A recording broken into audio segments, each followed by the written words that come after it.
All right, this is gonna be Atlas's foot progress. So we're gonna hold his feet up longer. I'm gonna start picking his feet out and then doing his hind feet. So this one we're just gonna start on March 8th. So in the previous video, I held his foot up a bit longer and now I'm starting to pick out his foot. So for some reason, I'm not sure where the footage is of me like picking out his foot for the first time, but the process I used was, as you've seen, I've got him pick his foot up, and then here I'm just gonna kind of start pulling it forward so he can start getting used to some farrier work. But I had picked up his foot and had him hold it for a second. I'd click, and then I do 2 seconds, 3 seconds, then I get to about 10 seconds, and he can start holding it, and then I'll kind of wean him off that click a bit. And then once you're at the 10-second mark, like he's holding it long enough that you can start using the hoof pick. So then I just like kind of take one stroke of the hoof pick to get some dirt out. I'll click for that, and then I'll do 2, I'll do 3 until I can pick out the whole hoof. So that's the process on each hoof. So here we're starting on some back legs. The back legs are going to be slightly different. I want him to just be desensitized so I can rub my hand down like here.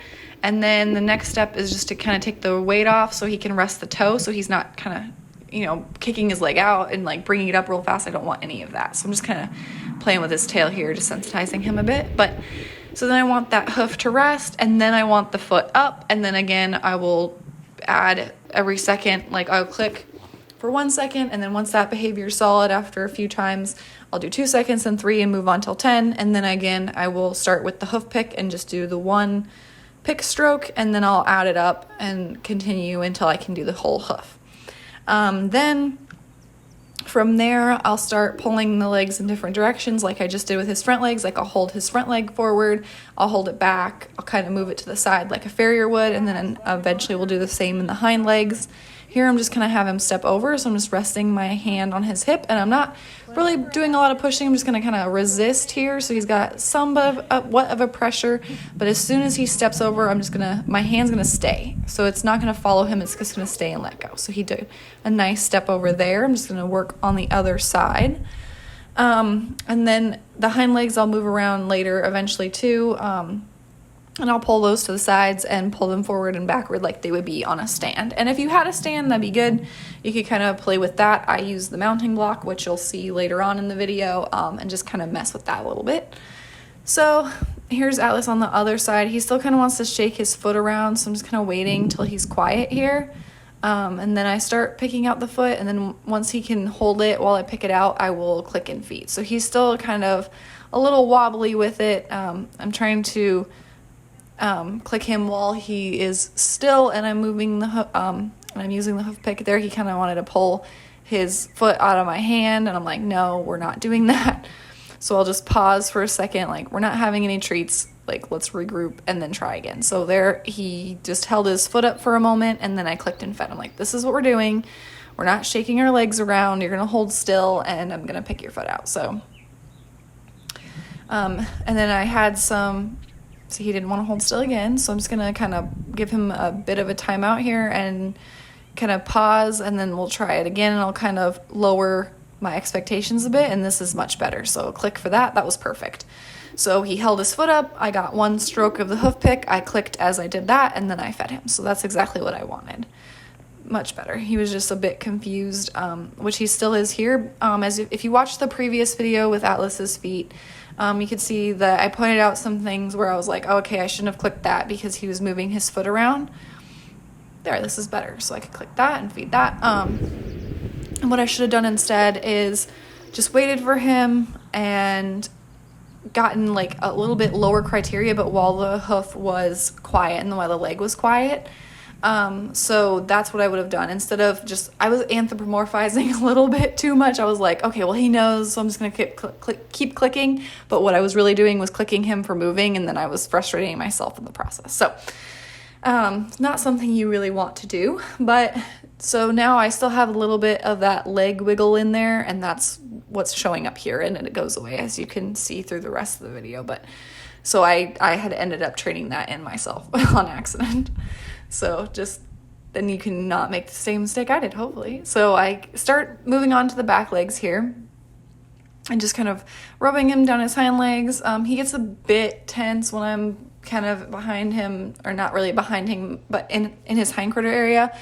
like he just doesn't relax all the way, and I'm just kind of working on that a little bit. And he's kind of bringing the weight off his foot, so I'm going to take that. I don't love that he's moving his hips away, but he's kind of getting the weight off the leg. And then I kind of mix that up with just desensitizing, so every time my hand's there, it doesn't mean move. Sometimes I desensitize, sometimes I lift. That was pretty good. So I want to make sure with that he's not always moving away or back with his footstep. I want more up than anything else, so be careful about that and rewarding the up lifts of the hind leg versus the backwards or sideways ones. So this is the next day, the 9th. So work on that front leg again. And this one, I'm not using the mounting block between me and him, so I'm just kind of moving away from that a little bit.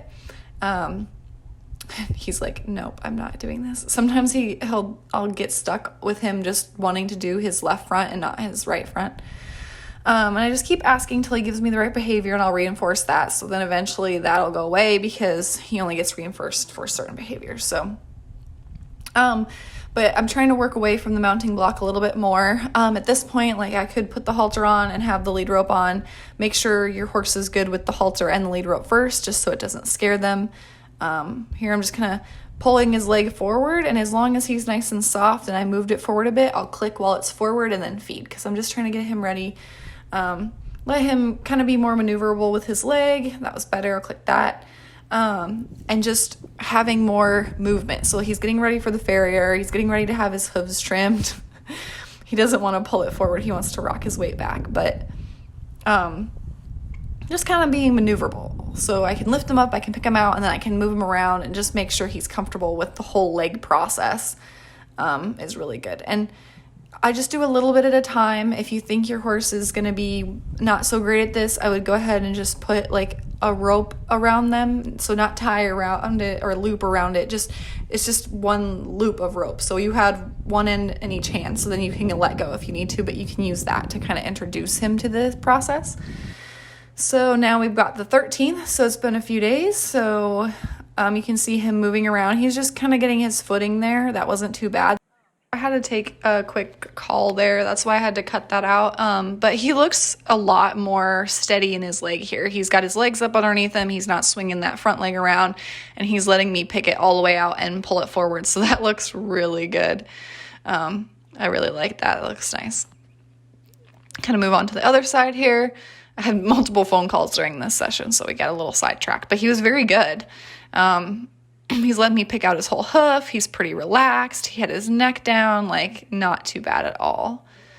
That was pretty cool. Okay, so now we're on to the 16th. We're going to work on a couple different things and add some stuff to it today.